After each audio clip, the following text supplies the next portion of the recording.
guys, welcome back to my channel. Today I'm doing a book review of Because You Love to Hate Me, and this is an anthology of 13 stories by YA authors all about villains, as well as short contributions by 13 booktubers who were paired up with them. I did this as a buddy read with Liene from Liene's library, and it was really great. I had such a fun time. I will link her channel information below, so you should totally go check her out. She's fantastic.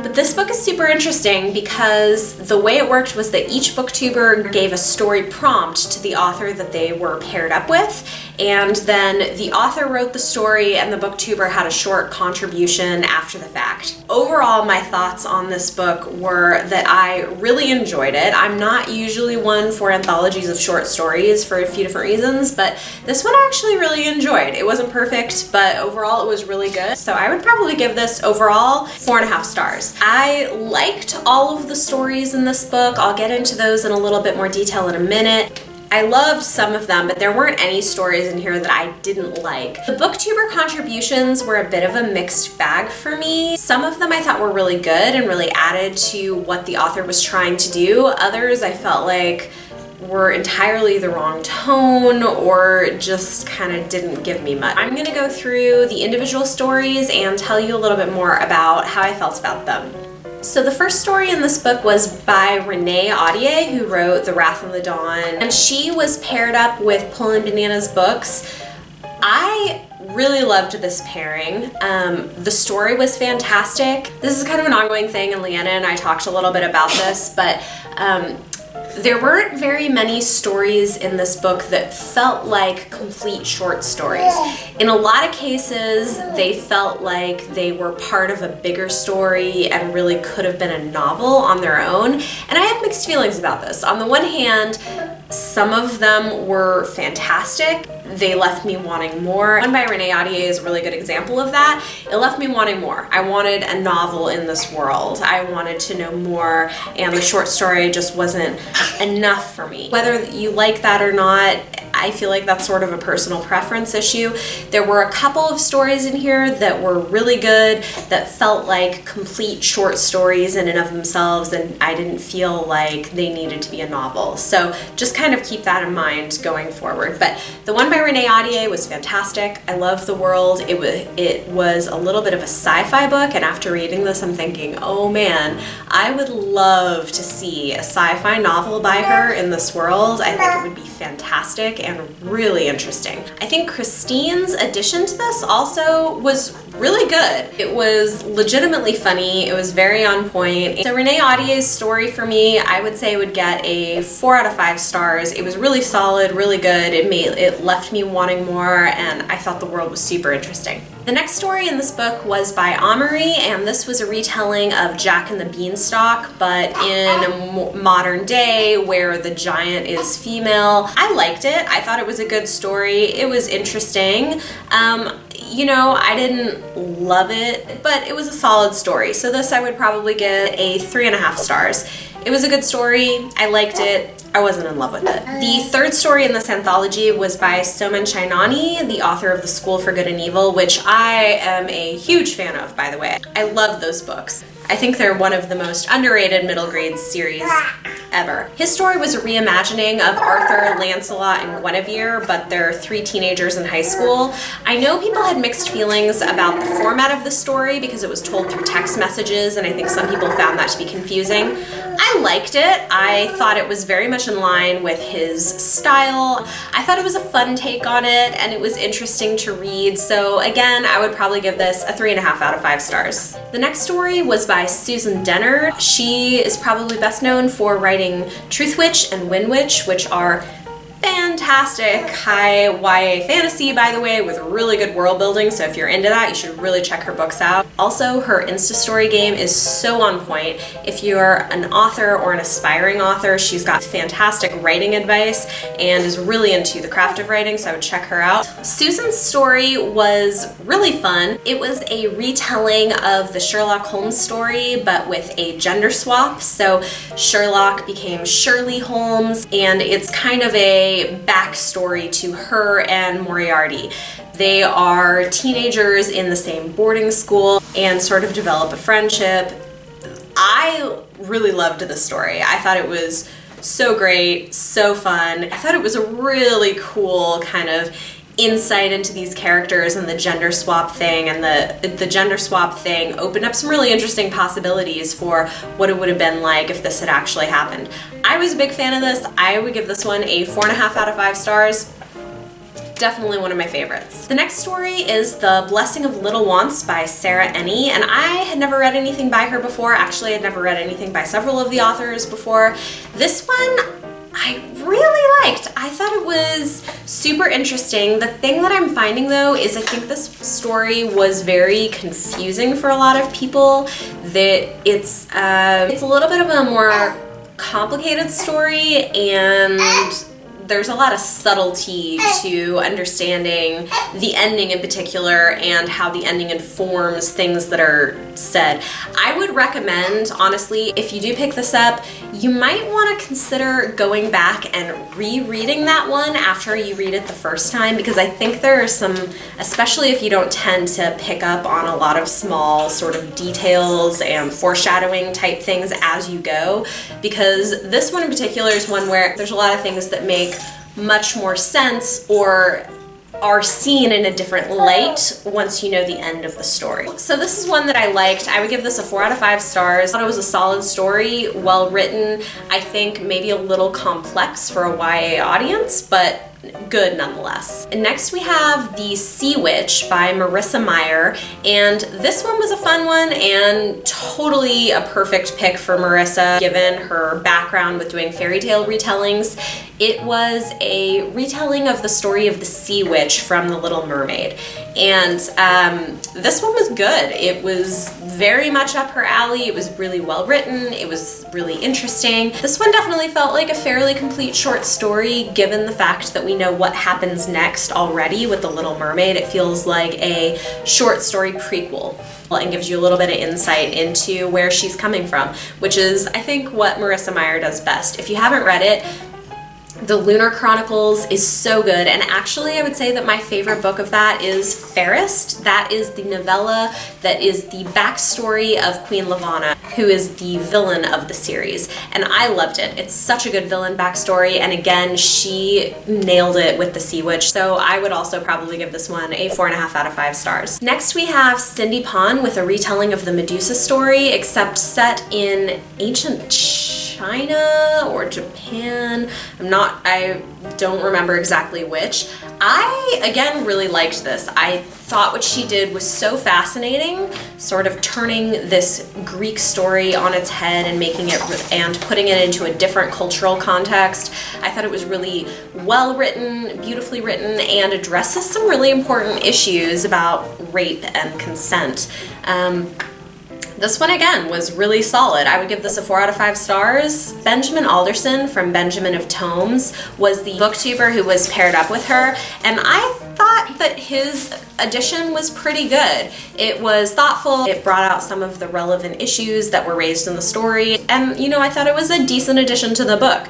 Next we have Victoria Schwab with Death Knell. Now I have to say, this might have been my favorite story in the book. I have never read anything by Victoria V. Schwab before. I know I'm super late to the game, but oh my gosh, her writing was gorgeous, just beautiful and lush and well done, and the story was so good. And this, I would say, was, in terms of just being a pure short story, I think she did the best job out of anybody in this book, writing something that really felt like a complete short story.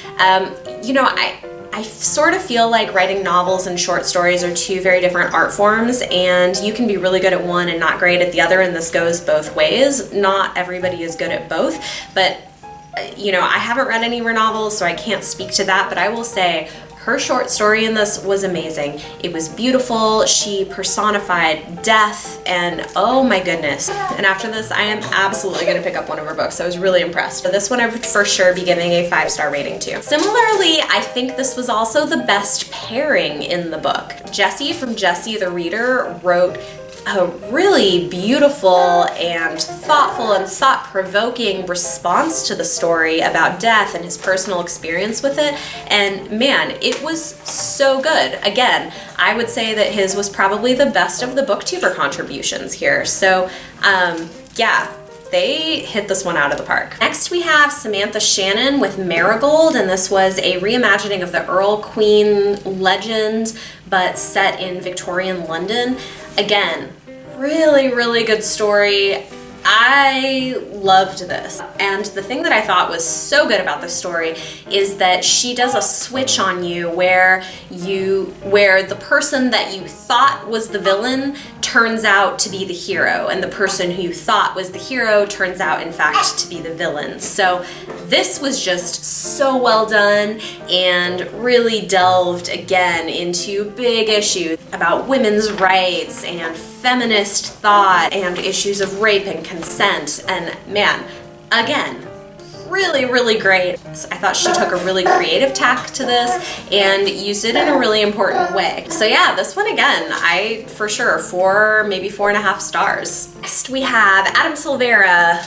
And what did he write? Oh my god, this is gonna be a nightmare to edit. Next we have Adam Silvera with You, It's All About You. And this story features a teenage female crime lord.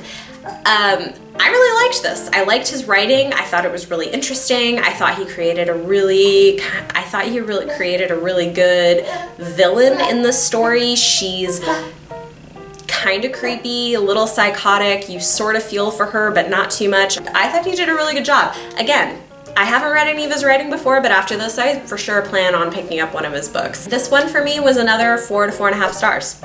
Next we had Andrew Smith with Julian Breaks Every Rule, and this is kind of a teenage psychopath. This one for me was okay. I've heard other people rave about it. I mean, I liked it. I thought it was interesting. I really wasn't that into it though.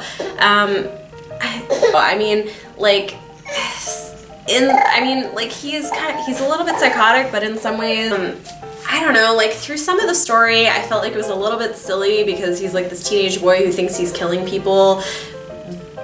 They're dying through these weird freak accidents and he thinks that like mentally he's somehow killing. I don't know. It was weird. It wasn't so much up my alley. I would probably give this one a 3-star. Truthfully, this may have been like my least favorite story in the book. It was fine, it was still interesting to read, but yeah, I just wasn't that into it. Next, we had a story by April Genevieve Tuchok. I'm not probably butchering her last name, but she wrote the story Indigo and Shade, and I thought it was a good story. It was beautiful, it was interesting. I mean, I don't know how much villainy I really saw in it, which, you know, this is really supposed to be Tales of Villainy, so in that way it was maybe a little bit off for me, but generally it was a good story and it was interesting. I would give this 3.5 to 4 stars. The last story in this book was by Nicola Yoon, another author who I know is super popular, who I haven't read, and oh man, this story I had a really strong emotional response to, and I think it's probably because I'm a mom and I've got 2 kids. A lot of this story we're seeing through the eyes of the mother of a villain, and oh my gosh, it just like ripped my heart out. Yeah, this was so good. It was emotionally just so intense. You know, for a YA audience, I don't know how other people felt about it, but at least for me, I loved it. I thought it was heartbreaking, but so well written, especially if you're a parent. Oh my gosh, like, you know, kind of your worst nightmare, right? For your kid to be like a villain, but then like what, I don't know. There were a lot of really, really interesting things in this short story particularly that I could probably get into, but I won't because it's already gonna be a really long video. Again, I really liked it. I think I will probably pick up one of her books as well because I was really impressed with this. This one was a solid 4.5 stars for me. So overall, I know people have had mixed feelings on this book. I loved it. There were only a couple of stories in here that were less than almost 4 stars for me. So this book was a solid 4.5, 5 stars. I really enjoyed it. I thought it was really good in terms of stories.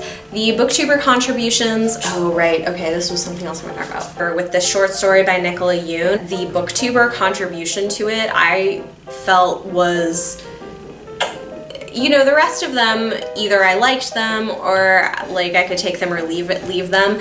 This one I really didn't like, actually. The story was fantastic, and I just felt like the tone of the contribution afterwards was so off, and that was really off-putting to me, especially because I had such a strong emotional reaction to this story, and then to read something where the tone was totally different and like making light of things that I felt like the story didn't make light of. I was thinking, like, did you read the story? Did you understand the story when you read it? I don't know. Like, the rest of them, like, whatever, but that one in particular, I had some issues with that. I was not a fan. Yeah, that's sort of unfortunate. In terms of the actual stories in this book, this was, yeah, for sure, 4.5. This was like a 4.5, 5-star anthology for me. I think the best anthology of short stories I've written. I do wish maybe it was laid out a little bit differently. I think when you read them one after another, some of them that were put next to each other were very different in setting and tone, and it kind of like yanked me back and forth a little bit more than I wanted. The booktuber contributions, a couple of them were really great. Most of them I'm like, you know, it's cool, but it's like maybe more gimmicky than really valuable. I don't know.